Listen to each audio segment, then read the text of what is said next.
nagaa maatiiwwan abdii fiiziksii akaadaamii akkam jirtu nagaa keessanii fayyaa keessanii egaa har'ammoo fiiziksii kutaa 12 boqonnaa lammaffaa kutaa torbaffaa qabadhee dhiyaadheen jira jechuudha. Egaa kutaa kana keessatti kan ilaallu 2.4 planetary motion and Kepler's laws sochii plaanetawaa fi seerota Kepler's kan jedhamu nama Kepler's yookiin immoo Johannes Kepler's jedhamuun seerota tumaman kana bal'inaan kan ilaallu ta'a jechuudha. Kutaa har'aa keessatti kanaaf isinis chaanaalichaaf keessummaa ta'an subscribe gochuudhaan maatii ta'a.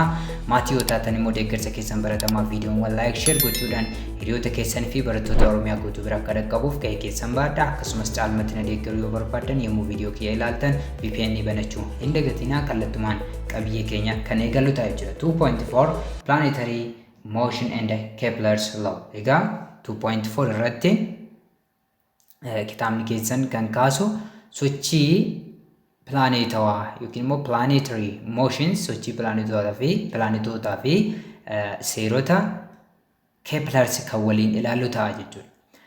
Planetary motion and Kepler's laws form the basis of our understanding of how planets orbit the sun and other stars.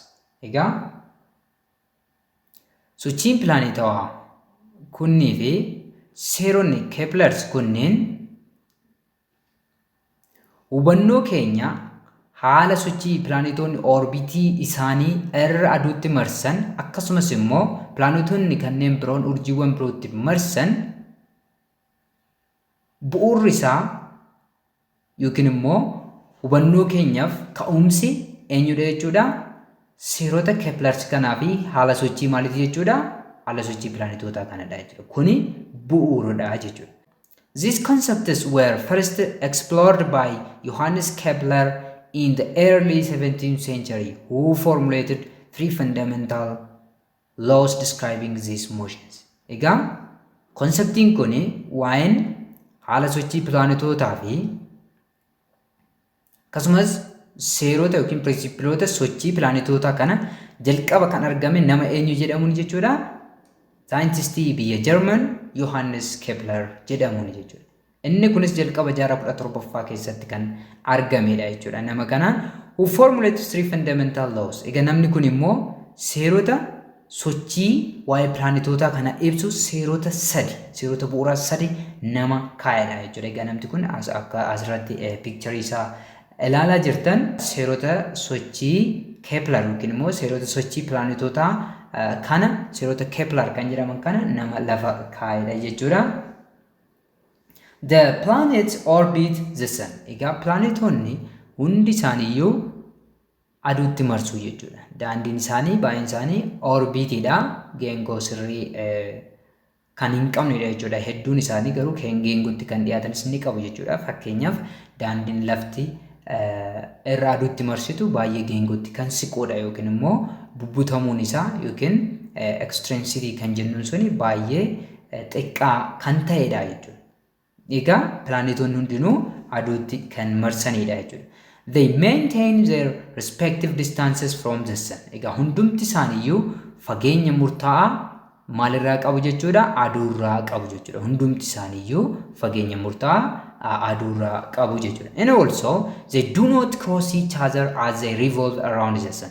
Yommuu aduutti marsan daandiin isaanii kun waliin qaxxaamuru jechuudha. They do not cross each other as they revolve around the sun. Yommuu aduutti marsan gonkumaa waliin qaxxaamuranii jechuudha. Fakkeenyaaf isheen gidduu kun aduu yoo taate plaanetoonni immoo bifa kanaan aduutti marsaa deemu jechuudha. Daandiin isa tokko kan hin qaxxaamurreedha. Akkasumatti plaanetoota 8 maal gochuu dandeessu jechuudha? Kaasuu yookiin immoo bakka buusuu dandeenya jechuudha. Wal hin qaxxaamuranii jechuudha. Kepler's laws describe how planetary bodies orbit about the sun. Egaa seeronni Kepler kunniin maal ibsu jechuudha? They describe how planetary bodies orbit about the sun. Akkamitti qaamonni plaanetawaa ta'an yookiin immoo plaanetoonni akkamitti aduutti akka marsan sirriitti kan ibsudha jechuudha. Seerri eenyu? Seerri Kepler kun jechuudha. Seerota sadiitu jiru. Sadan isaanii ni ilaalla jechuudha. Kutaa har'aa keessatti humans have observed the movement of the planets, stars and other celestial objects for thousands of years. Egaa dhalli namaa haala sochii pilaanetootaa, haala sochii urjiiwwanii akkasumas qaamolee hawaa kanneen biroo waggoota kumaatama hedduun lakkaa'amaniif maal gochaa turan jechuudha? Daawwachaa yookiin immoo qorachaa turanii jechuudha. In early history, these observations led scientists to regard the Earth as the center of the universe. Egaa observationiin kun yookiin immoo daawwannaan yookiin qorannoon dur haala sochii pilaanetootaa, urjiiwwanii fi qaamolee hawaa irratti gaggeeffamaa ture kun lafti akka giddugala yuunivarsiitii yookiin immoo hawaa keenyaa taatetti akka fudhatamu ta'e jechuudha. Egaa bara durii akkasitti yaadamaa ture jechuudha. Egaa Aristootel faa, Ptolemiin faa maal jechaa turanii? Giddugalli hawaa kana lafa jedhamee kaa'amaa ture jechuudha. This geocentric model was elaborated and formalized by the Greek astronomer Claudius Ptolemy.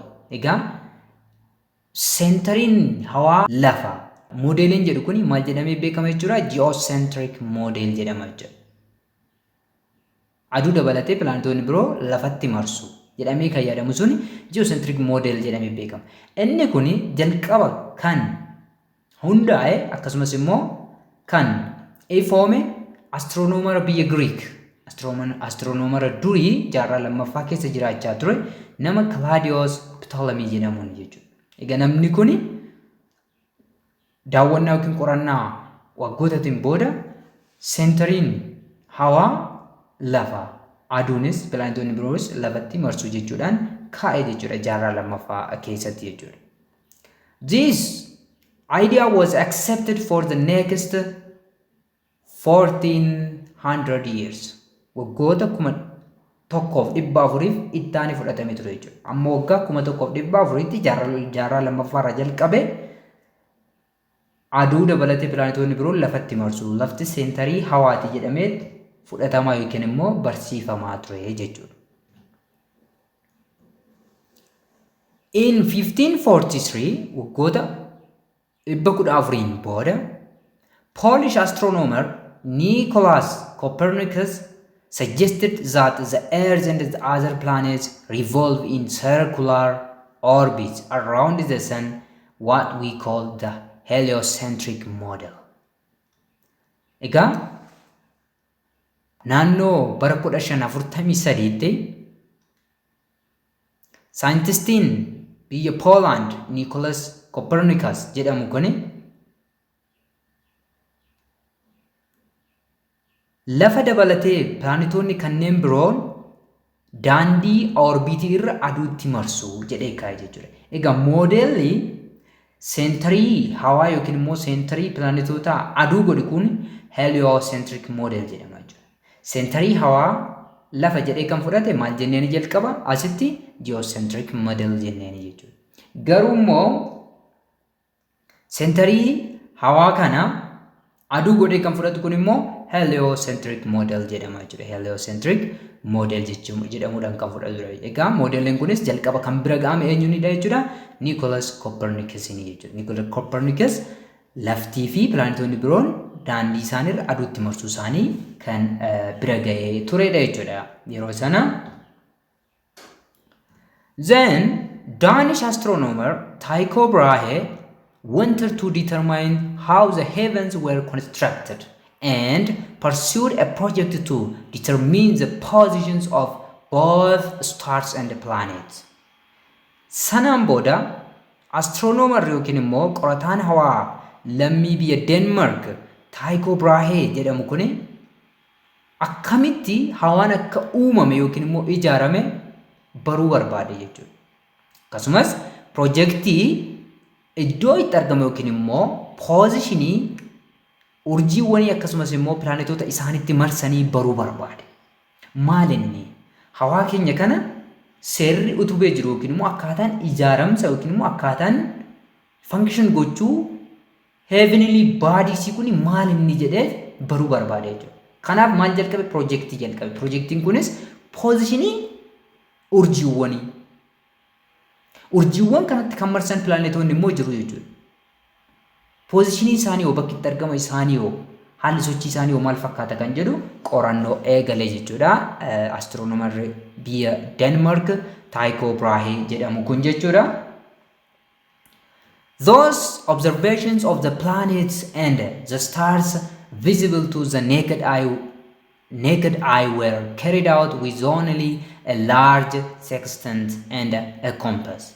Egaa observationiiwwan kunniin yookiin immoo qorannoon yeroo sana gaggeeffamaa ture kan pilaanetoota akkasumas immoo kan urjiiwwan ijaan mul'atanii maal fayyadaman meeshaa sextant. Egaa meeshaan kun fageenya pilaanetoonni akkasumas immoo wantoonni hawaa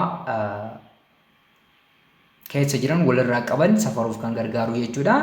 Akkasuma kompaasii fayyadamuudhaan qoratamaa turan jechuudha. Sababni isaas the telescope had not yet been invented. Yeroo sanatti teleskooppiin maal hin taaneyyuu hin kalaqamne yookiin immoo bira hin ga'amne ture jechuudha. So daawwannaa isaanii akkasumas immoo qorannaa isaanii gaggeessaa kan turan sextantii guddaa akkasumas immoo kompaasii qofa fayyadamuudhaan ture jechuudha. Egaa astiroonomarri kun qorannoowwan kana gaggeessaa kan ture. German astronomer Johannes Kepler was Brahe's assistant for a short while before Brahe's death, whereupon he acquired his mentor's astronomical data and spent 16 years trying to deduce mathematical model for the motion of the planets.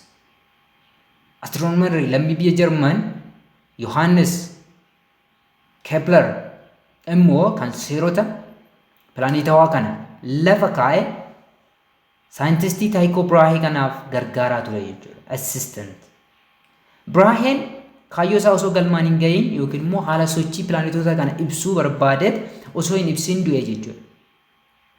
Erga Braheen du'een booda daataa astiroonomikaalaa gorsaan isaa Tycho Braheen argatetti fayyadamuudhaan inni immoo sana booda waggoota 15 oliif naannoo waggaa 16tiif qorannoo erga gaggeesseen booda haala sochii pilaanetootaa kan ibsu moodeela herreegaa lafa kaa'e jechuudha.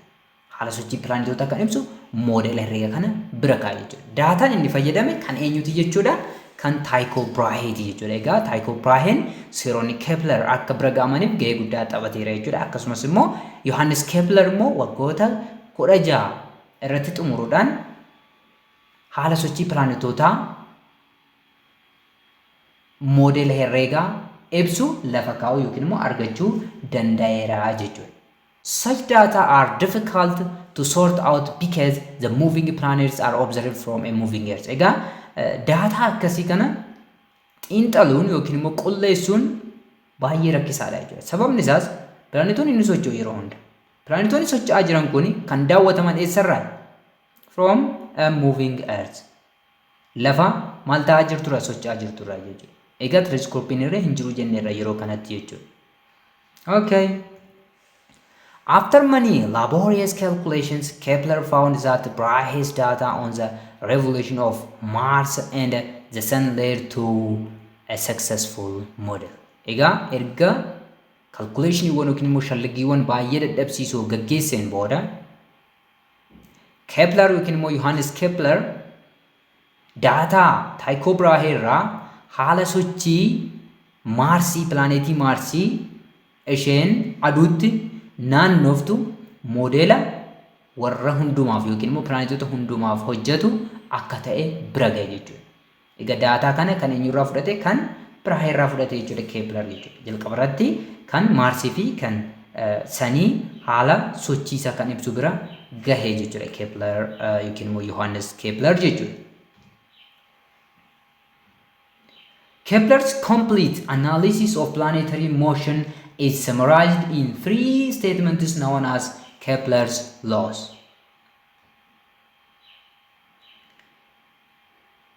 Gulaalliin yookiin immoo xiinxalli waliigalaa haala sochii pilaanetootaa ibsu kun himoota ijoo ta'an 3 statements known as Kepler's laws seerota Kepler's jedhamuun beekamaniin kan ibsamanidha jechuudha. Kanaan xumure jechuudha. Seerota kana lafa kaa'uudhaan Kepler's haala sochii pilaanetootaa ibsuudhaan goolabe yookiin immoo walitti guduunfe jechuudha. So seeronni sochii Keplers kunniin maal akka ta'an ilaalla jechuudha. Amma seenaa akkamitti haalli sochii pilaanetootaa kun bira ga'ame jedhu erga ilaalleen booda seeronni Keplers kun immoo maal akka ta'an kan ilaallu ta'a jechuudha. Kepler's laws. Kepler's laws are three fundamental principles that describe the motion of planets around the sun. Seeronni Keplers kun qajeelfamoota bu'uuraati jechuudha. Fundamental principles or basic principles that describe the motion of planets. Haala sochii maalii pilaanetoota aduurra taasifamu kan ibsuudha yookiin kan ibsanidha jechuudha. Seeronni Kepler qajeelfamoota bu'uuraa haala sochii pilaanetoota aduurra marsan yookiin immoo aduurra marsuun taasifamu sirriitti kan ibsuudha jechuudha. Seerri yookiin immoo seeronni Kepler kunniin. These laws were formulated by Johannes Kepler in the early 17th century based on observations by his mentor Tycho Brahe. Egaa sila akkuma dubbanne seeronni Kepler kun kan lafa kaa'aman saayintistii biyya Jarman Johannes Kepler jedhamuun jalqaba jaarraa 17ffaa keessatti jechuudha. Inni kunis observation yookiin immoo daataawwan gorsaa isaa Tycho Brahe irratti hundaa'uudhaan jechuudha. The three Kepler's laws are egaa seeronni kun sadan maalidha? The first one is first law. Kepler's first law. This is called the laws of ellipses. Egaa seerri kun seera ellipsii jedhamuudhaan beekama jechuudha. Seerri tokkoffaan kun.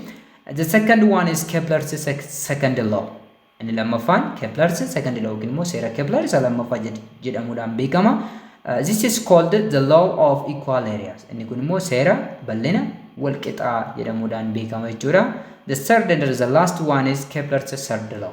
Inni sadaffaan seera Kepler's isa sadaffaa jedhamuudhaan beekama jechuudha. Seerri kun immoo the law of harmonies.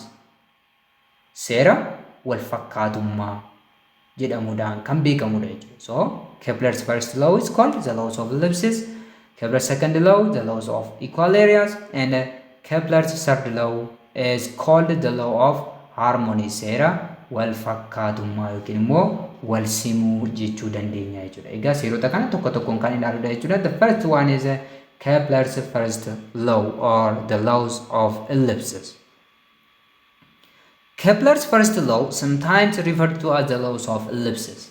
Akkuma amma dubbanne seerri kun seera ellipsii yookiin ellipsoota jedhamuudhaan beekama jechuudha. It states that the orbit of a planet about the sun is an ellipse, near circular or ovals with the sun at one focus. Seerri kun maal jedha jechuudha? Orbiitiin yookiin immoo daandiin pilaanetiin aduurra itti marsu ellipsiidha.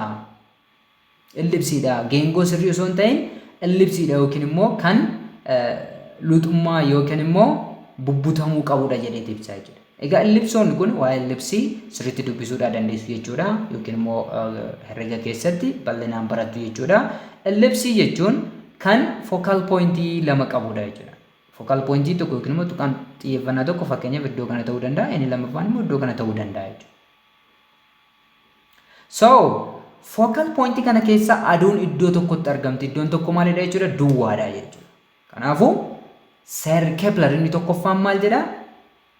Daandiin pilaanetoonni irra naanna'an yookiin immoo orbiitiin pilaanetoonni irra naanna'an ellipsiidha. Ellipsii kana keessatti immoo aduun fokasii tokko irratti yookiin immoo tuqaa fuulleffannaa tokko irratti argamti. Ellipsiin tuqaa fuulleffannaa lama qaba jechuudha. Kun one focal point and the second focal point or focus. Fokasii lamaan kana keessa aduun tokko irratti argamti jechuudhaan seera ibsedha jechuudha. Seerri kuni the planet follows the ellipse in its orbit, meaning that the planet to the sun distance is constantly changing as the planet goes around its orbit, being closer at perihelion and farther at aphelion. Plaanetonni ellipsii isaanii yookiin immoo daandii isaanii hordofuudhaan kan deemanidha jechuudha. Kana jechuun daandii plaanetonni irra deeman ellipsiidha jechuun akkasumas immoo iddoon aduun itti argamtu focal yookiin immoo fokasii ellipsii keessaa isa tokko qofa irratti yoo ta'e fakkeenyaaf aduun ishee kana yoo taate iddoo kaanitti kan argamu maalidha jechuudha homtuun jiru jechuudha. Kanaafuu inni kun pilaaneetii yoo ta'e pilaaneetiin kun yemmuu orbitii kanarra naanna'u fageenyi inni aduurraa qabu yeroodha gara yerootti jijjiiramaatti deema jechuudha. Fakkeenyaaf naannoo kana yemmuu ga'u baay'ee aduutti dhiyaata naannee dhufee iddoo kana yoo ga'e garuu aduurraa baay'ee fagaata jechuudha. Egaa yemmuu fageenyi pilaaneetiin yemmuu aduutti jiru argamu maal jedhama? Perihelion jedhama jechuudha. Perihelion yemmuu pilaaneetiin aduutti siqee argamu maal jennaani? Perihelion jennaa jechuudha. Yemmuu pilaaneetiin aduurraa fagaatee argamu fakkeenyaaf pilaaneetiin kun osoo iddoo kana dhufeeti fageenya fagoo irratti argama jechuudha. Fageenya guddaa irratti iddoo kana osoo dhufeeti pilaaneetiin kun iddoo kana osoo jiraateeti fageenya guddaa ta'a. Yeroo sana maal ta'a jechuudha? Aphelion ta'a jechuudha. Egaa yemmuu aduun pilaaneetitti dhiyaatu pilaaneetiin aduutti yemmuu dhiyaatu perihelion jennaani. Yemmuu pilaaneetiin aduurraa fagaattee argamtu immoo aphelion jennaani jechuudha. An ellipse is a closed curve such that the sum of the distances from a point on the curve, which means r1 plus r2, to the two foci f1 and f2 is constant. Egaa ellipse jechuun immoo egaa waa'ee daanaalee herrega keessattidha jechuudha. Bal'inaan kan baratan daanaan nuyi ellipse jennu kuni asirratti akkuma ilaaltan pilaaneetiin iddoo barbaadaa jiraatu. Fakkeenyaaf pilaaneetiin kun amma iddoo kana yoo jiraate inni kun pilaaneetii yoo ta'e fageenyi pilaaneetiin kun fokasii tokkoffaa irraa qabu r1 yoo jenneen fageenya pilaaneetiin immoo fokasii lammaffaa irraa qabu r2 yoo jenneen ida'amni r1 fi r2 kun yeroo hunda dhaabbataadha jechuudha. Yoo pilaaneetiin iddoo kana dhufes dhaabbataadhuma ta'a jechuudha. Fakkeenyaaf pilaaneetichi socho'ee dhufee iddoo kana yoo ga'e r1 maal ta'a? Isa kana ta'a jechuudha. Amma fokasii yookiin immoo f1. R2 immoo maal ta'a jechuudha? Asirraa amma eessatti jechuudha? Amma f2tti ta'a jechuudha. So yeroo hunda kanaan r1 kanaan r2 jechuu dandeenya. Yeroo hunda r1 plus r2 kun dhaabbataadha hin jijjiiramu jechuudha. Egaa daanaan geengawaan pirinsipilii akkasii yookiin immoo seera akkasii qabu kun maal jedhama? Ellipse jennaani jechuudha. Asumaan waa'ee ellipsii gabaabinaan ibsuuf bal'inaan immoo isin dubbisuu dandeessu jechuudha. Yookiin immoo herrega keessatti bal'inaan beekuudhaa dandeessu jechuudha. Waa'ee kana the second one is Kepler's second law. Inni lammaffaan seera Kepler isa lammaffaa ta'a jechuudha. Kepler's second law. Kepler's second law sometimes referred to as the law of equal areas. Egaa seerri kun seera tokkoffaatiin maal jenneeni? Seera ellipsii jenneeni jechuudha. Seera isa lammaffaatiin immoo seera bal'inoota wal qixaa jennaani jechuudha. Sababni kana jedhameefis sirriitti ibsina jechuudha. It describes the speed at which any given planet will move while orbiting the sun. Seerri kun immoo waa'ee speed yookiin immoo saffisa pilaaneetii sochii aduutti marsuuf taasisuu kan ibsudha jechuudha. Pilaaneetiin tokko yommuu aduutti marsu speedii akkamii qabaachuu danda'a? Yeroo garagaraatti speediin isaa maal fakkaata kan jedhu seera kana keessatti ibsame jechuudha. Basically that planets do not move with constant speed along their orbits. Egaa kan bu'uura irratti beekamuudha qabu pilaanetoonni yommuu aduutti marsan yookiin immoo orbitii isaanii irra yommuu deeman constant speedii hin qabaatan yookiin immoo ariitii yookiin saffisa dhaabbataa hin qabani jechuudha. Kanaafuu akkam taare? Rather, their speed varies so that the line joining the centers of the sun and the planet sweeps out equal parts of an area in equal times. Speedin plaanetoonni orbitii isaan irratti qabaatan yeroo gara yerootti maal ta'a jechuudha? Ni jijjiirama jechuudha. Yeroo kana sararri yaadaa seentarii pilaanetii fi seentarii adii wal qunnamsiisan yeroo wal fakkaataa keessatti yeroo maalii keessatti? Yeroo wal fakkaataa keessatti bal'ina wal fakkaataa kan uwwisanidha jechuudha. Bal'ina wal fakkaataa kan uwwisanidha jechuudha. Fakkeenyaaf asirratti ilaaluu dandeessu.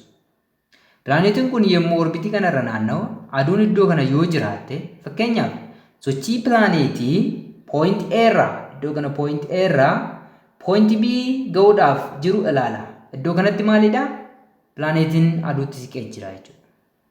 Eeriyaa waaniin kuni akkasumas pilaanetiin kuni deemee dhufee siidaa D ga'uudhaafis eeriyaa wayii uffisa jechuudha. Egaa kun pilaanetiin yommuu asii ka'u akkasumas immoo dhufee yommuu as ga'u jechuudha.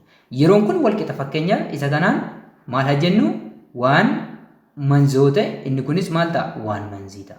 Inni kunis maal ta'a inni sadaffaan waan manzii ta'a yeroon keenya jechuudha. Yeroo wal fakkaataa keessatti kan dubbachaa jirru jechuudha. Kanaafuu yeroo wal fakkaataa keessatti fageenya yoo ilaalle fageenyi inni deemu adda adda. Iddoo kanatti arki leengisii kana yookiin golboo kan ilaaltan dheeraa amma bittan jiru dheeradha. Inni kun immoo xiqqoo isheen xiqqaata jechuudha. Garuu dheerinni tuqaa orbiitii kanarraa hamma yookiin immoo bakka pilaanetiin jiruuti hamma sanitti jiru kun ni dheerataa dhufa jechuudha. Inni kun xiqqoo ni gabaabata inni kun ni dheerataa jechuudha. Yoo as geessan immoo dhuftanii iidha amma F'itti kan jiru ilaaltan arki leengiziin baay'ee gabaabaadha baay'ee xiqqaadha jechuudha. Garuu immoo fageenyi pilaanetii fi aduu gidduu jiru akkuma ilaaltan maal ta'eera dabaleera jechuudha. Kanaafuu ji'a tokko keessatti yookiin immoo yeroo wal fakkaataa keessatti pilaanetiin kun Eedhaa hamma B'tti deeme asitti immoo C'dhaa hamma D'tti deeme asitti immoo Eedhaa hamma F'itti deeme. Eeriyaan yookiin immoo sararri yaadaa iddoo pilaanetiin kun socho'ee hamma seentarii aduutti jiru kun eeriyaan isaa wal qixa ta'a yeroo wal qixa keessatti. Asitti ji'a tokko keessatti eeriyaa A waan jennu kana yoo uwwise asitti immoo ammas ji'a tokko keessatti eeriyaa isa A2 jennee kana uwwisa. Asittis immoo eeriyaa A3 jennee kana maal godha jechuudha uwwisuu danda'a jechuudha. Egaa waa'ee seera kanaa ibsaa jechuudha. Seerri Kepler inni lammaffaan jechuudha. The point of nearest approach of the planet to the sun is termed perihelion. Egaa akkuma sira dubbanne tuqaan pilaanetiin aduutti siqee argamu maal jedhama?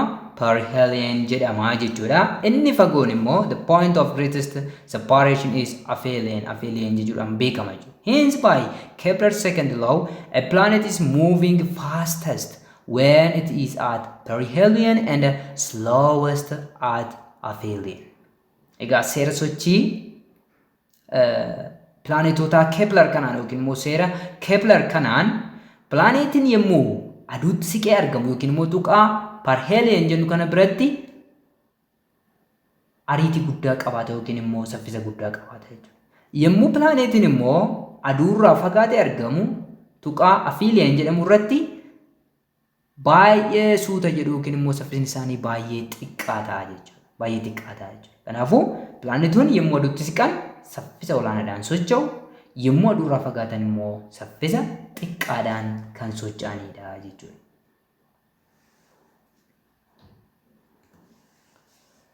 Kepler's second law states that egaa seerri kuni walumaa galatti maal state godha yookiin maal ibsa jechuudha.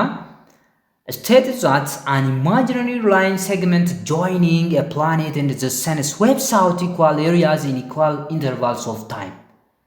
Sararoonni yaadaa seentariiwwan pilaanetii fi aduu wal qunnamsiisan yeroo wal fakkaataa keessatti in equal intervals of time bal'ina wal fakkaataa uwwisu. Sweeps out equal areas. Sararoonni yaadaa seentariiwwan aduu yookiin seentarii aduu fi pilaanetoota wal qunnamsiisu yookiin pilaanetii tokko wal qunnamsiisu kun yeroo wal fakkaataa keessatti eeriyaa wal fakkaataa uwwisaa jechuudha. Kana jechuun maal jechuudha? Akkuma sila isinii kaase inni kun ji'a tokko yoo ta'e pilaanetiin kun point A kanarraa dhufee point B ga'uudhaaf kan itti fudhate ji'a tokko yoo ta'e inni kunis maal ta'a? Ji'a tokko yoo ta'e inni kunis ji'a tokko yoo ta'e so eeriyaan A1, A2, A3 jennu kun wal qixa ta'a jechuudha. Equal time equal area uwwisa. Sararoonni kun sararoota yaadaati jechuudha. Qabataman kan jiranii miti jechuudha. So Kepler second law bifa kanaan state gochuu dandeessu jechuudha. To state that an imaginary line segment joining a planet and the sun sweeps out equal areas in equal intervals of time. Sararoonni yaadaa seentariiwwan aduu fi pilaanetii wal qunnamsiisan yeroo wal qixaa keessatti bal'ina wal qixaa uwwisu. Consider the following figure. Egaa figure isa ammaa kana yommuu ilaaltan the time it takes a planet to move from position A to B sweeping out area A1.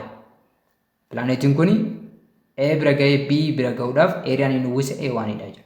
is exactly the time taken to move from position C to D. Yeroon positionii A irraa gara B'tti deemuu fudhate fi C irraa gara D'tti deemuu fudhate kunoo C irraa D dhaqqabu fudhate wal qixaa jechuudha. Sweeping area A2. Eriyaan inni uwwise A2 dha kunoo asuma irratti akka ilaaltan jechuudha. To move from E to F, sweeping out area A3. Eriyaan sadaffaan immoo E dha amma F'tti kan deemamedha jechuudha. Yeroon ammas maalidha jechuudha waluma fakkaatadha kan A to B akkasumas C to D dhaan wal fakkaatadha.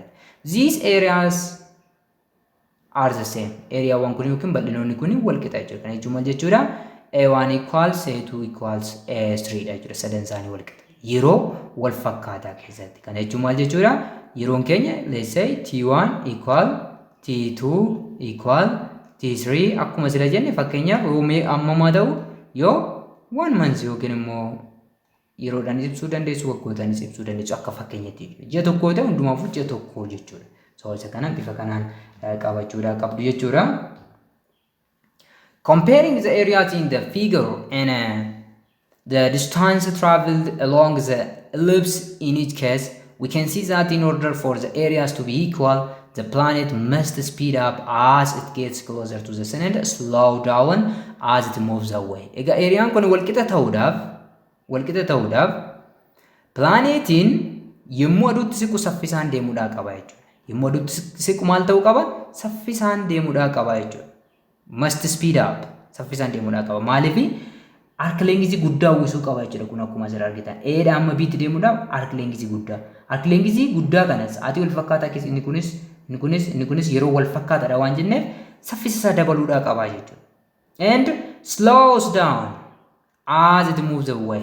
Yommuu immoo plaaneet irraa fagaatu kunoo fakkeenyaaf gara kana yommuu gahu suutee deemaa jechuudha. So isa kana kan nutti agarsiisudha jechuudha. Inni kuni egaa seerri kuni seera Kepler isa lammaffaa jedhamuudhaan kan beekamudha jechuudha. Bifa kanaan waa'ee sochii pilaanetootaa sirriitti kan ibsedha jechuudha.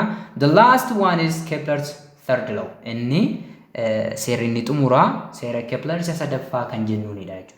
Kepler's third law is sometimes referred to as the laws of harmonies. Egaa seerri kun immoo maal jedhama jechuudha? Seera wal simannaa yookiin immoo seera wal fakkaatinaa jedhamee ibsama jechuudha. Maaliif akka akkas jedhame ibsuudhaaf deemna jechuudha. He compares the orbital period and average radius of orbit of a planet to those of other planets. Inni kun immoo periodii orbitaalaa akkasumas average radius fageenya giddu galeessaa plaanetootaa fi aduu gidduu jiru maal godha jechuudha? Waliin madaalchisaa jechuudha. Periodii orbitaalaa akkasuma periodii jechuun maal jechuudha? The time taken to complete a full revolution or one revolution. Revolution tokko yookiin immoo marsaa tokko guutuu fakkeenyaaf isheen kun aduu yoo taate seenterii irratti isheen kun aduu yoo taate lafaa jennu lafti bifa kanaan naannoftee asii kaatee naannoftee iddoo kanatti yoo deebite waggaa tokko fudhata jechuudha. Waggaan tokko kun maal jedhama jechuudha? Lafaaf orbital period jedhama jechuudha. 1 year for example for Earth it is 1 year waggaa tokko kan ta'edha jechuudha. So orbital period kan jennuun isadha. Average radius of planet kan jennuun immoo fageenya giddu galeessaa aduu fi pilaanetii san gidduu jirudha jechuudha. Yookiin immoo walakkaa ellipsiisaniiti. Walakkaa ellipsiisanii fakkeenyaaf nuyi baay'een isaanii kan lafaa keessattuu kan lafaa geengoo waan ta'eef malee ellipsiin yoo jiraate fageenya walakkaa sana jechuudha yeroo baay'ee kan fudhatamu jechuudha.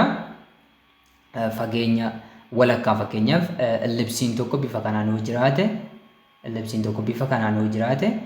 iddoo kanatti qoonneet fageenya tokko lammaffaa ellipsii kanaati jechuudha yeroo baay'ee fageenyi suni jechuudha average radius of orbit of a planet kan jennuun jechuudha. Isa kan waliin madaalchisuudha jechuudha seerri kuni. Unlike Kepler's first and second laws that describe the motion characteristics of a single planet, the third law makes a comparison between the motion characteristics of different planets. Egaa seeronni Kepler inni tokkoffaa fi isa lammaffaa yoo fudhattan waa'ee amala plaanetii tokko ibsa jechuudha. Seerri Kepler inni tokkoffaa maal jedha? Plaanetiin tokko daandiin inni aduu irra itti marsu maalidha jedha? Ellipsiidha jedha jechuudha. Inni lammaffaan immoo pilaanetiin tokko yeroo wal fakkaataa keessatti bal'ina wal fakkaataa uwwisa yookiin immoo sararoonni yaadaa seentarii aduu fi pilaanetii tokko wal qunnamsiisan yeroo wal fakkaataa keessatti bal'ina wal fakkaataa uumuu jedha jechuudha. Kuni pilaanetii tokkoo fi hariiroon inni pilaanetii biraa wajjin hin qabu jechuudha. Inni kuni garuu pilaanetoonni hariiroo akkamii waliin qabu kan jedhu pilaanetoota kan waliin madaalchisuudha yookiin immoo kan waliin dorgomsiisuudha jechuudha. Seerri kuni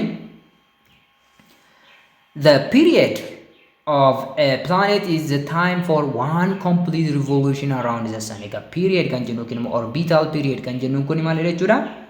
Marsaa tokko guutuu xumuruudhaaf yeroo fudhateedha jechuudha. Period kan jennu capital T dhaan denote goona yookiin immoo bakka buusnaa jechuudha. Egaa period jechuun marsaa guutuu tokko. Fakkeenya pilaanetiin kuni pilaanetii wayyoo ta'e Saatarnii ta'uu danda'a. Saatarniin kun yookiin pilaanetiin kuni orbitii isaarra iddoo ka'e kanatti deebi'uudhaaf yeroo itti fudhatuun period isaa jennaan. Lafaafis akkasuma. Fakkeenyaaf kan lafaa maal jenneerra waggaa tokko yookiin immoo 365 days jenneerra jechuudha. Yookiin immoo akkas ta'a jechuudha. Kana period jechuun akkasidha jechuudha. Kepler's third law implies that the period for a planet to orbit the sun increases rapidly with the radius of its orbit. Egaa seerri sadaffaan Kepler kun maal agarsiisa? Periodiin pilaanetii tokko aduurra marsuudhaaf itti fudhatu raadiyeesiin orbitiin sun yookiin immoo fageenyi giddugaleessaa pilaanetiin sun aduurraa qabu wajjinuu maal ta'a jechuudha? Saffisaan dabala yookiin immoo baay'ee guddata jechuudha. Kana jechuun maal jechuudha? Yoo fageenyi pilaanetiin sun aduurraa qabu dabale average radius kan jennu sun yoo dabale periodiin illee maal ta'a jechuudha? Ni dabala jechuudha. Periodiin yookiin immoo orbitii isa sana yookiin aduutti marsuudhaaf yeroon isa gaafatu ni dabala jechuudha. Fakkeenyaaf kuni aduu yoo ta'e pilaanetiin tokko orbitiin isaa isa kana yoo ta'e pilaanetiin lammaffaan isa kana yoo ta'e periodiin pilaanetiin inni jalqabaa aduutti marsuuf itti fudhatu xiqqaa ta'a. Periodiin immoo pilaanetiin inni lammaffaa aduutti marsee xumuruudhaaf itti fudhatu guddaa ta'a jechuudha. Akkasuma raadiyeesiin yookiin immoo fageenyi giddugaleessaa aduu fi pilaanetii jalqabaa gidduu jiru irra xiqqaa raadiyeesii pilaanetii lammaffaa kanaa ta'a jechuudha. Waa'ee kana kan ibsudha jechuudha seerri sadaffaan kuni. Thus we find that Mercury, the innermost planet, takes only 88 days to orbit the sun. Egaa kanarraa pilaanetiin aduutti baay'ee sittee argamtu innermost Mercuryin aduutti marsuudhaaf guyyoota 88 qofa itti fudhata jechuudha. Guyyoota 88 qofa itti fudhata jechuudha. The Earth takes 365 days. Kuma sira dubbachaa ture lafa immoo aduutti marsitee xumuruudhaaf guyyoota 365 itti fudhata jechuudha. Yookiin immoo waggaa tokko itti fudhata jechuudha. While Saturn requires 10,759 days. Saturniitu immoo guyyoota 10,759 itti fudhata jechuudha. Maal gochuudhaaf? Orbitii isaanirra naanna'anii revolutionii tokko deemuudhaaf jechuudha. So kuni orbital period Mercuriiti jechuudha aduutti marsuuf. Inni kun kan lafaati, inni kun immoo kan Saturniiti jechuudha. Egaa inni kun fageenyuma isaan aduurraa qaban irratti hundaa'uudhaan yookiin immoo average distance ellipsii isaanii irratti hundaa'uudhaan jechuudha. Kepler's third law states that egaa seerri kun walumaa galatti kan ibsu the ratio of t squared by r cubed where t is the time period and r is the average distance from the sun is the same for all planets. Egaa seerri sadaffaan maal jedha jechuudha? Ratioon t square yookiin immoo periodii pilaanetii tokko aduutti marsee xumuruudhaaf jechuudha marsaa tokko square yoo goone raadiyeesii giddugaleessaa immoo cube gochuudhaan yoo hirree pilaanetii hundaaf dhaabbataa yookiin wal fakkaataa ta'a jechuudha. Kana jechuun maal jechuudha? T squared upon r cubed equals k or gives k constant wayii nuu kenna jechuudha. K is a proportionality constant which is nearly the same for all planets.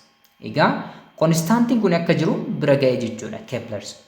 Constantiin kun maal akka ta'u immoo proof kan godhe eenyudha jechuudha? Newton jechuudha. Isa immoo kutaa itti aanu keessatti Newton's gravitational law kan jedhu keessatti ni ilaalla jechuudha. Egaa T square over R cubiin kun maal ta'a kan jedhu immoo xumura irratti kan xumure Newton yookiin immoo Sir Isaac Newton dha jechuudha. Kutaa sana keessatti waa'ee konstaantii kana ilaaluuf ni yaalla jechuudha. Kepler's third law equation is valid for both circular and elliptical orbits. Egaa seerri sadaffaan kun orbitiiwwan baay'ee geengoo ta'an kanneen akka lafti orbitii ishee baay'ee geengootti kan dhiyaatedha jechuudha. Akkasuma immoo elliptical kanneen ta'an yookiin immoo eccentricity'n isaanii baay'ee guddaa kan ta'eef illee kan hojjetudha jechuudha. Notice that the constant of proportionality is independent of the mass of the planet. Egaa konstaantiin kun yookiin immoo proportionality'n kun hanga planet irratti hin hundaa'u jechuudha. Gonkumaa hanga planet irratti hin hundaa'u jechuudha. Therefore the equation is valid for any planet. Akkasuma equationiin kun planetii kamiifuu maalidha jechuudha? Kan hojjetudha jechuudha. Yookiin immoo valid kan ta'edha jechuudha. Fakkeenyaaf or as an illustration, consider the orbital period and average distance from Sun, which means orbital radius for Earth and Mars as given in the table below. Fakkeenyaaf amma gabatee kana keessatti periodii fi average distance akkasumas immoo T square over R cubed keenya nuu kennamee jira jechuudha. Fakkeenyaaf periodiin lafaa secondiidhaan it is about 3.156 times 10 raised to 7 second. Akkasuma average distance from the sun is 1.4957 times 10 raised to 11 meters. Then isa kana squared goone periodii kana jechuudha. Isa kana squared goone isa kana immoo cube gochuudhaan ratio isaa barbaanne we will get about 2.977 times 10 raised to negative 19 second square per meter cubed. Isa kana arganna jechuudha.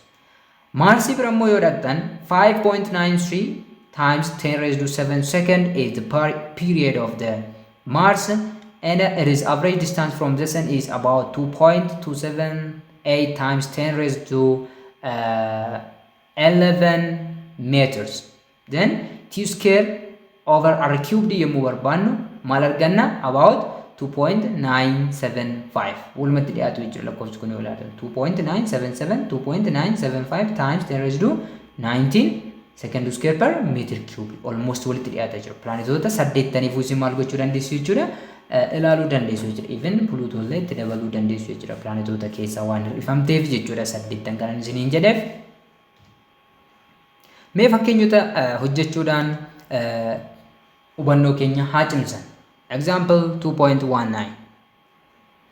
The Earth has an orbital period of 365 days and its mean distance from the Sun is about 1.495 times 10 raised to 8 kilometer.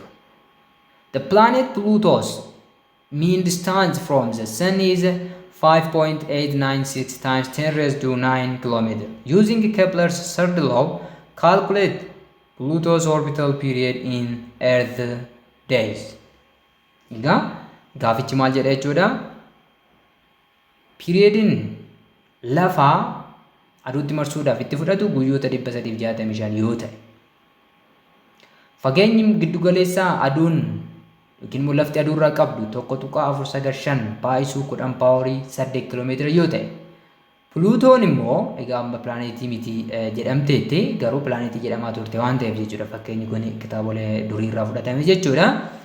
Pluutoon immoo fageenyi ishiin aduurraa qabdu 5.896 times 10 raised to 9 kiiloomeetirii yoo ta'e seera Kepler isa sadaffaa fayyadamuudhaan periodii orbitaalaa Pluutoo guyyoota dacheetiin ibsi jedha jechuudha. Guyyoota dacheetiin ibsi jedha jechuudha. Egaa fakkeenya kana hojjechuudhaaf kennamoota keenya adda baafachuu qabna jechuudha. So given first we have T sub E period of Earth which is equals 365 days. days. And mean distance between Earth and the Sun is, let's say it RE. RE equals 1.495 times 10 raised to 8 kilometers. And the other is mean distance between Pluto and Sun is about, let's say it RP, which equals 5.896 times 10 raised to 9 kilometers. And the required one is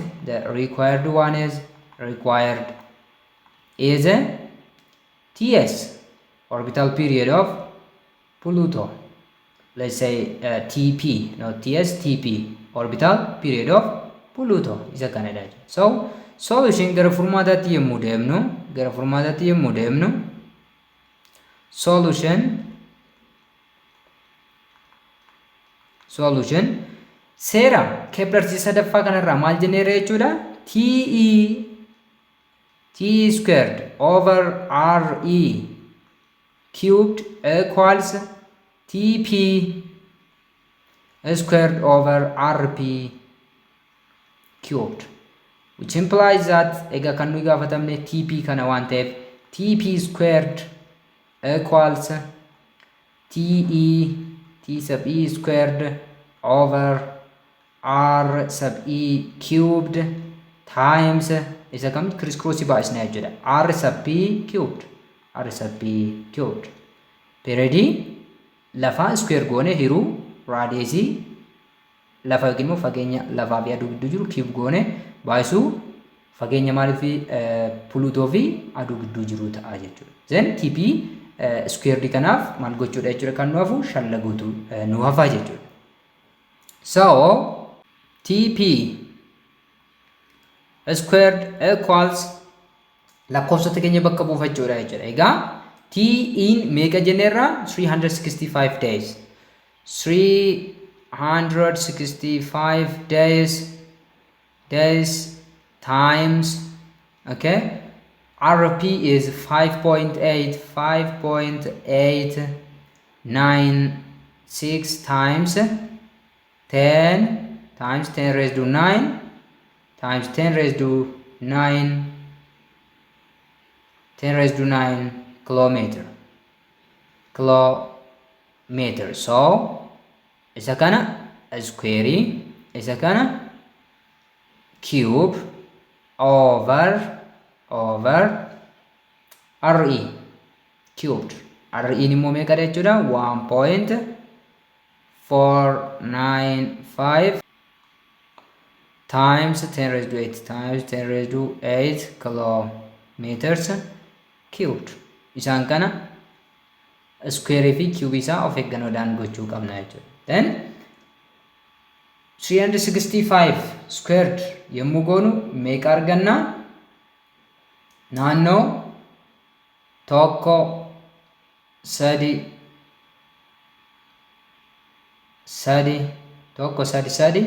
lama shan days times 5.896 times 10 raised to 9 cube yemmuu goonu immoo meeqa arganna? About 2.05 times 10 raised to 29 kilometers cubed arganna jechuudha. Kilometers cubed arganna. Isa jala immoo cube yemmuu goonu meeqa arganna? About 3.341 egaa scientific calculator of eeggannoodhaan baay'isuu qabdu jechuudha. Calculationiiwwan kana baay'ee dheeratu waan ta'eef times 10 raised to 24 kilometers cubed ta'a jechuudha. So kilometers cubedhaan salphisuu dandeenya jechuudha. Then lakkoofsota kana wal hiriuudhaan maal walirraa hir'isna? Paawarii walirraa hir'isna jechuudha. Kuni pointiidha 2.05 dha jechuudha. Kuni shangoon iddoo kanatti pointiidha jechuudha. Okay, then isa gubbaa yemmuu waliin baay'isnu meeqa arganna? TP square equals T sub P square equals square dha jechuudha. Ganaa TP barbaanna jechuudha. Meeqadha kan argannu kan gubbaa yommuu waliin baay'isnu about 2.731 2.731 times 10 raised to 34 days squared. Egaa squared qabdi jechuudha. Guyyaanis squared taati waan ta'eef days squared kilomeetira kiubii fi kilomeetira kiubii waliin balleessineera waan ta'eef isa jalatti nu hafe sana barreeffanna jechuudha. Jalarraa meeqa qabna? 3.341 times 10 raised to 24 arganna jechuudha. Then isaan kana lamaan yommuu walii hirru meeqa arganna? About 0.174 times 10 raised to 10 days square. Unitiin keenya days square ditu nuuf hafaa jechuudha. Kanaafuu TP argachuudhaaf isa kana square itti keessa galchina jechuudha. So T sub P equals square root of 0.8174 times 10 raised to 10 days squared. Then isa kana square root keessaa yommuu baafnu meeqa arganna jechuudha? About 9.04 times 10 raised to 4 days. 10 raised to 4 days. Egaa daysiin kun kan eenyuti jechuudha? Kan lafaati jechuudha. Yookiin lakkoofsaan kaa'uu yoo barbaaddan T sub P equals isa kana ittiin baay'isuudha jechuudha. Naannoo guyyoota 9,940 argattu jechuudha. Kuni orbital period eenyu ta'a jechuudha? Guyyaadhaan kan Pluutoo ta'a jechuudha. Guyyoota 9,940. Egaa hagam akka baay'atu tilmaamuu dandeessu jechuudha. Akkasumas immoo Pluutoon immoo hagam aduurraa fagaattee akka argamtu tilmaamuu qabdu jechuudha. The other is example 2.20. Fakkeenya lama duwwaa ilaalla jechuudha. It goes like this. If Saturn is on average 9 times further from the Sun than the Earth is, how long is its year in terms of Earth year? Egaa Saturniin fageenyi inni aduurraa qabu kan lafaa harka 9 yoo ta'e, fageenyi inni aduurraa qabu kan lafaa harka 9 yoo caale, waggaan isaa, waggaa jechuun orbital period dhuma isaati jechuudha. Waggaan isaa waggaa lafaatiin yommuu madaalamu meeqa ta'a? Waggaan isaa waggaa lafaatiin, waggaa jechuun egaa waggaa kan jennuun yeroo lafti aduutti marsitee xumurtuudha jechuudha. Kanaafuu waggaan isaa waggaa lafaatiin yommuu madaalamu yookiin waggaa lafaatiin yommuu ibsamu hammam ta'a jedhee nu gaafata jechuudha. Egaa asirrattis kennamootuma keenya adda baafachuudha jechuudha kan nurraa eegamu. Given mee kennamoota keenya adda haa baafannu. Given kan jalqaba irratti nu kenname RS mean distance from the sun of Saturn is equals 9 times of the Earth's one kan lafaatiin harka 9 ta'a jedhame nu kenname jechuudha. Then period lafaa immoo ni beekna. T is equals to 1 year. Waggaa meeqa? Waggaa tokko. The required one is required one is TS gama biraatiin kan nuyi gaafatamne TSC dha jechuudha. Yookiin immoo waggaa maaliiti jechuudha? Saatarnii gaafatamne jechuudha. Egaa gara furmaataatti yommuu deemnu seera sochii pilaanetii Kepler fayyadamna jechuudha. Seera sochii pilaanetii kan Kepler fayyadamna jechuudha. Solution we know that T E squared over RE cubed equals TS squared over RS cubed. This implies that T sub S squared period maaliti jechuudha kan Saturn kana criss cross yommuu goonu jechuudha. TE squared upon r sub e cubed times rs cubed. rs cubed dha jechuudha. Then formula keenya kana bakka buufachuudhaan furuu ni dandeenya jechuudha. So ts squared equals te squared over re cubed times maal jenneedha rs cubed jenneedha jechuudha. But maal beekna jechuudha. But rs equals 9 times of re isa kanadha jechuudha. So maal jenna jechuudha iddoo kanatti iddoo rs cubed 9 re cubed jenna jechuudha salphaadhumatti iddoo kanatti. Then kanaan booda isaan kana salphisuudha jechuudha. Which is equals to t sub s equals to te squared over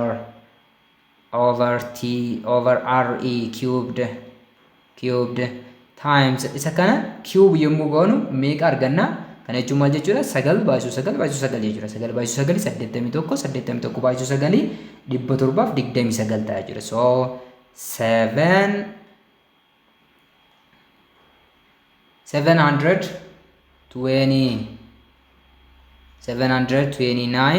times r sub e cubed. Egaa r sub e kunis cubed ta'a waan ta'eef jechuudha. Isa kana arganna jechuudha. Then r sub e cubed salphumatti r sub e cubed dhaan salphisuu dandeenya wal fakkaataa waan ta'eef jechuudha. So kuni xumura irratti meeqatu nuuf jechuudha? ts squared keenya meeqa ta'a jechuudha? te squared times 7 times 729 ta'a jechuudha. Kanarraa ka'uudhaan ts equals to kanuma square root keessa galchuudha. Equals meeqa ta'a jechuudha? 729 te squared ta'a jechuudha. So 729 in square root keessaa yommuu ba'u maal ta'e ba'a? 27 te dha jechuudha. te squarenis te dhaan bada jechuudha. te jechuun immoo 1 year dha waan ta'eef kunis meeqa ta'a jechuudha? So ts equals 27 times 1 year ta'a jechuudha. 1 year ta'a. Isa kana salphiftan yommuu keessan 27 earth years waggaa lafaa meeqa ta'a jechuudha? Waggaan tokko kan Saaturnii waggaa lafaa 27 ta'a jechuudha. years waggaan tokko kan lafaa waggaan tokko kan Saaturnii waggaa 27 kan lafaa wajjin wal qixa ta'uu kan nutti agarsiisudha jechuudha. The other is exercise 2.3. Exercise 2.3 ni ilaalla jechuudha. Question number 1. According to Kepler's laws of planetary motion, a satellite increases its speed as it approaches the sun and decreases its speed as it moves away from the sun. True or false? Egaa akka seerota Kepleritti saatalaayitiin tokko yommuu aduutti siqu, saatalaayitii jechuun wanti qaama hawaa keessatti wanti qaama birootti marsu kamiyyuu saatalaayitii jedhama jechuudha. Wanti qaama birootti marsu kamiyyuu saatalaayitii jedhama. Fakkeenyaaf lafti saatalaayitii maaliiti? Aduuti jechuudha. Addeessi immoo saatalaayitii lafaati jechuudha. So wanti yookiin immoo saatalaayitiin yommuu aduutti siqu maal ta'a? Ispiidii isaa yookiin saffisa isaa ni dabala jedha jechuudha. And it decreases its speed as it moves away from the sun. Yommuu immoo fageenyi isaa aduurra jiru dabalu ispiidiin isaa ni xiqqaata jechuudha. Egaa inni kun maal ta'a jechuudha? It is true ta'a jechuudha. Sababni isaas true. The answer will be true. Inni kun seera maaliiti jechuudha? Seera Kepler isa lammaffaa waan ibsuuf jechuudha. This is explained by Kepler's second law of planetary motion, also known as the law of equal areas. Seera kanaan kan ibsamedha jechuudha. It states a line drawn from the sun to a planet or satellite sweeps out equal areas in equal time intervals. Egaa seerri kun immoo maal jedha jechuudha? Saatalaayitiin yookiin pilaaneetiin tokko aduurraa sararri yaadaa seenteroota yookiin handhuura isaanirraa ijaaramu fageenyi inni yeroo walqixaa keessatti deemu area walqixa akka uwwisuudha jechuudha seerri kun garuu this means when the satellite is closer to the sun at perihelion it moves faster to sweep out the same area in less time. So inni kun maal jechuudha satellitein tokko yemmuu yookiin immoo plaanetiin tokko yemmuu aduutti dhiyaatee argamu perihelion irratti argama jechuudha. Yeroo sana saffisaan deema. Sababni isaas area sana yeroo gabaabaa keessatti yookiin immoo yeroodhuma wal fakkaataa biraa keessatti uwwisuudhaaf jechuudha. When the satellite is farther from the sun at perihelion, it moves slower as it has more distance to cover to sweep the same area. Egaa yeroodhuma wal fakkaataa biruma sa'aatiidhuma kana keessatti area kana uwwisuudhaaf maal ta'ee deemu qaba suuta jedheet deemuudhaa qaba jechuudha. Kanaafuu the answer will be true. This variation in speed is due to the conservation of angular momentum. Egaa garaagarummaan speed irratti uumame kun sababa gitaa'ummaa momentamii guulaatiin momentamii kofaatiin jechuudha. Momentamii kofaa yookiin immoo angular momentum kan jennuun kanaati. Waa'ee kanaa bal'inaan dubbisuu yookiin immoo ilaaluu dandeessu jechuudha about conservation of angular momentum. Question number 2. Given that the moon orbits the earth each 27.3 days and that it is an average distance of 3.84 times 10 raised to 8 meter from the center of the earth. Calculate the period of an artificial satellite orbiting at an average altitude of 1,500 kilometers above Earth's surface. Radius of the Earth is 6,380 kilometers. Egaa gaafiin kun maal jedha jechuudha? Aduun lafatti naanna'uudhaaf guyyoota 27.3 fudhata. Akkasumas immoo fageenyi giddu galeessaa seentarii aduu fi lafaa gidduu jiru naannoo 3.84 times 10 raised to 8 meetrii ta'a. Then yoo saatalaayitiin namtolchee tokko ol ka'iinsa lafarraa 1,500 kiiloomeetira irratti argame akkasumas raadiyeesiin lafaa 6,380 kiiloomeetira ta'e orbital periodii saatalaayitii namtolcheen kun lafatti marsuuf itti fudhatu barbaadinuun jedha jechuudha. Isa kanaafis jalqaba irratti kennamootuma keenya adda baafachuudha qabnaa jechuudha. So mee jalqaba irratti ammas kennamoota keenya adda haa baafannu. Given the first one is period of moon. Period of moon is about 27.3 days. 27.3 days. The distance between centers of Earth and the moon is about 3.84 times 10 to 8 meters. Kan jechuun kiiloomeetiratti yoo deeffanne about 3.84 times 10 the power of 5 kilometers. Saganatti jirachuu dandeenya jechuudha wal fakkeessuuf. Then the altitude of or height of the artificial satellite from the Earth is about 1,500 kilometers. The other is radius of Earth. Radius of Earth may small idana fayyadamnu. Radius of Earth equals 6,380 kilometers. Egaa kuni maal nutti agarsiisa? Asirraa amma fageenyi nuyi fudhannu fageenya raadiyeesii jechuun maal jechuudha? Seentarii lafaarraa hamma fiixee lafaatti kan jiru jechuudha. Ol ka'iinsi immoo fageenya lafa irraa fiixee lafaa irraa hamma saatalaayitii kanaatti jirudha jechuudha. So kanarraa ka'uudhaan RSC maal gochuu dandeenya jechuudha? Argachuu dandeenya jechuudha. Fageenya seentarii artificial satellite fi lafa gidduu jiru argachuu barbaanne RS will be radius of the earth plus altitude of the satellite. Isaan kana nama walitti daawwatan RSC argachuu dandeenya jechuudha. Ergaa kun average distance satellite namtolchee fi lafa gidduu jiru jechuudha.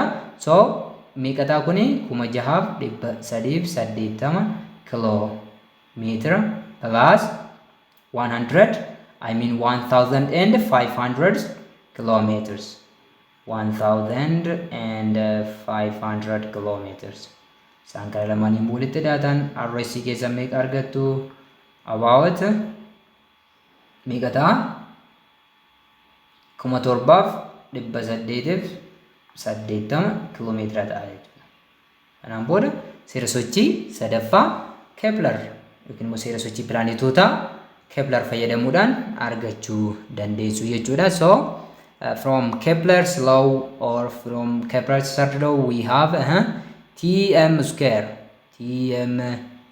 squared over T or Rm cubed equals Ts squared over Rs cubed theta, which implies that Ts squared equals Tm squared divided by Rm cubed. Egaa kuni community jechuudha. Mm kan jennu kuni community times Rs kan satellite Rs cubed.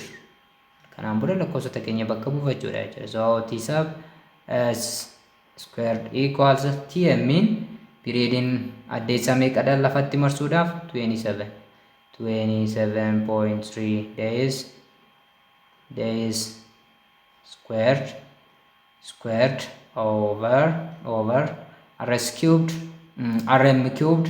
Rm keenya meeqadha? 3.84 times 10 raised to 5 kilometer. 10 raised to 5 kilometers cubed times Rs meeqa arganne? 7880 kilometers cubed. Isaan kana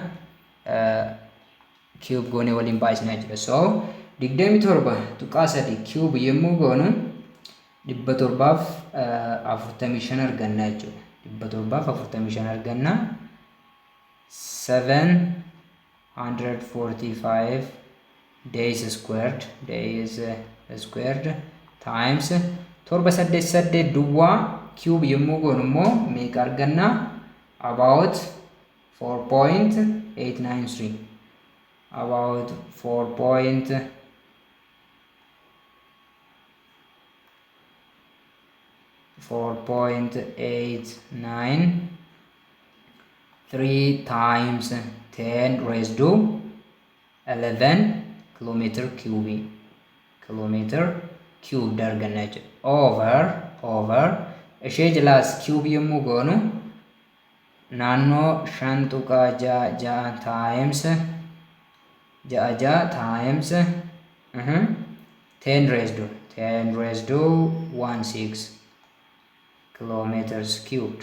Egaa kilometers cubed dhaan asumatti salphisuudhaa dandeenya jechuudha. Then Ts squared meeqa arganna jechuudha? Isaan gubbaa lamaan yommuu waliin baay'isnu naannoo 3.5997 times 10 raised to 14 unit inni qabnu days square qofatu nu hafa. Days squared divided by isa jalaa jechuudha 5.66 times 10 raised to 16 tu nu hafa jechuudha. Then isaan kana lamaan yommuu walii hirtan xumura irratti meeqa argattu jechuudha? About 0.0063573 days squared. Egaa kuni Ts squared dha jechuudha. So Ts in square root lakkoofsa kanaa ta'a jechuudha. Ts equals to square root of 0.0063573 days squared. Then isa kana square root keessaa yommuu baasnu meeqadha arganna? Naannoo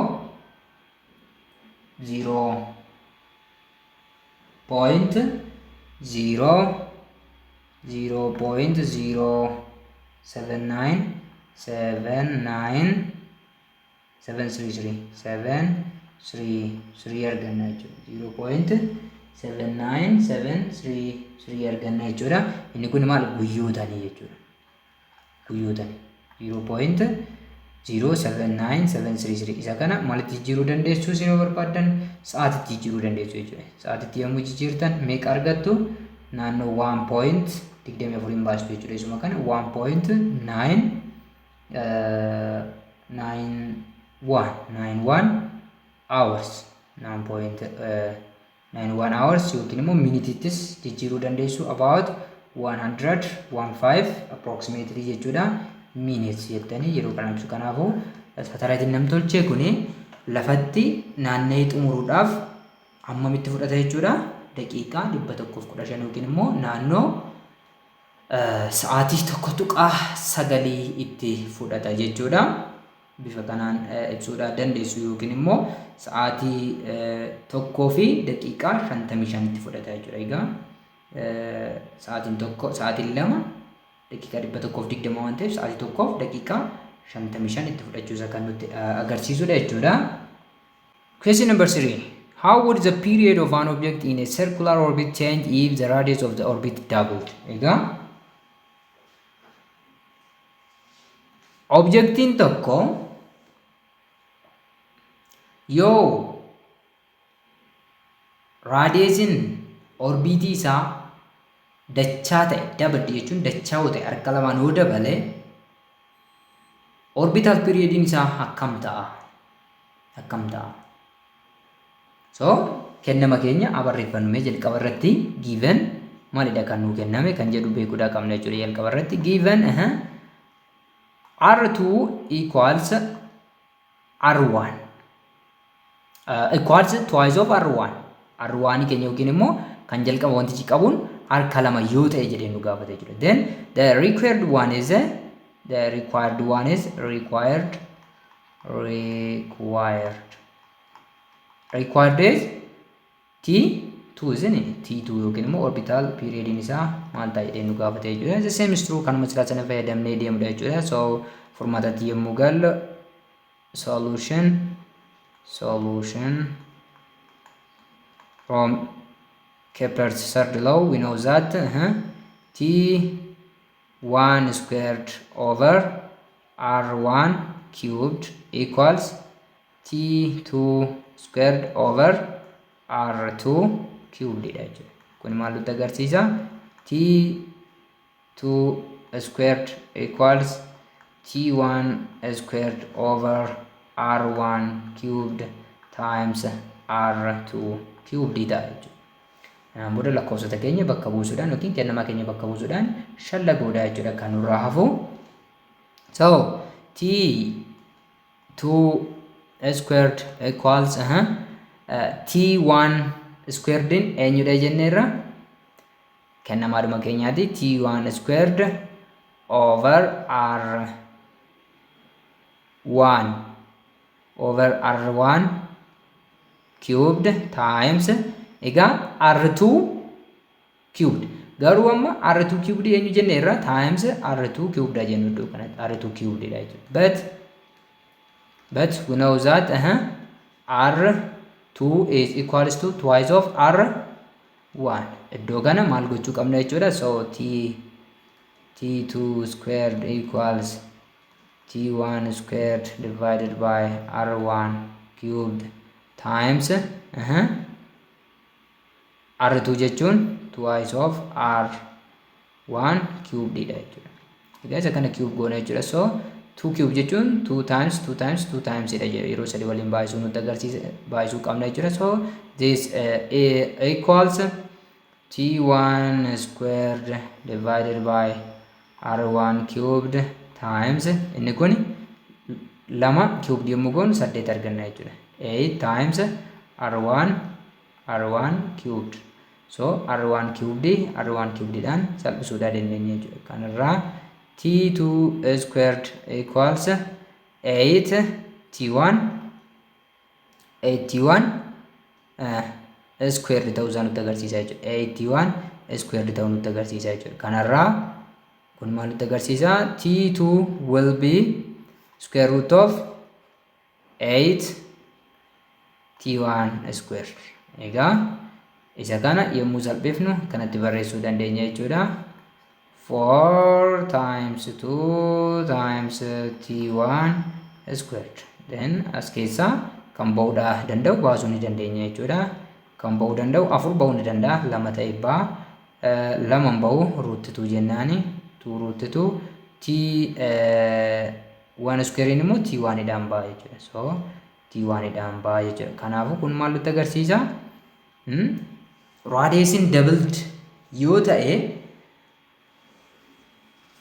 t square immoo factory kanaan guddachuusaa nutti agarsiisa. Calculation keenya kana nutti agarsiisa jechuudha. So amma filannoo keenyatti deebinee deebiin keenya kam akka ta'u salphumatti adda baasuudhaan dandeenya jechuudha. A maal jedha? The period would increase by a factor of 2. No, kun sirrii miti jechuudha. Inni kun sirrii miti jechuudha. The period would increase by a factor of 4. No, calculation keenya sana nutti agarsiisu. The period would increase by a factor of 2 root 2. Would increase. Kanaafuu ni dabala nu jedha jechuudha. Sirriidha. Inni kun maal ta'a jechuudha? This one is the correct one. Inni lammaffaan immoo the period would decrease by a factor of 2 root 2 nu jedha jechuudha. Kanaafuu inni kunis soba ta'a jechuudha. Kanaafuu deebii sirriin choice C ta'a jechuudha. So the choice C will be the correct answer. Deebii sirriin choice C ta'uu nutti agarsiisa. Bifa kanaan hojjechuu yookiin immoo dalaguu dandeessu jechuudha. Egaa walumaa galatti har'aaf qabadhee kanan isiniif dhiyaadhe isa kana fakkaata ture jechuudha. Kanaafuu isinis amma ammaatti chaanala ija subscribe goone taanaan maaliif illee subscribe gochuudhaan maatii ta'a. Maatii yoo taatan immoo deeggarsa keessan baratamaa viidiyoo waan like share gochuudhaan hiriyoota keessanii fi barattoota Oromiyaa guutuu bira akka dhaqqabuuf gahee keessan baadha. Akkasumas caalmatti na deeggaruu yoo barbaaddan immoo viidiyoo kee ilaaltan beeni banachuu hin dagatina. Akkasumas maateriaalota barnoota garaagaraa argachuu barbaaddan chaanaalii telegiraama keenya join gochuu hin dagatina. Qabiyyee itti aanu kanaan mul'atu nutti fayyaa nagaa naaf ta'a. Baay'een isin jaalladha.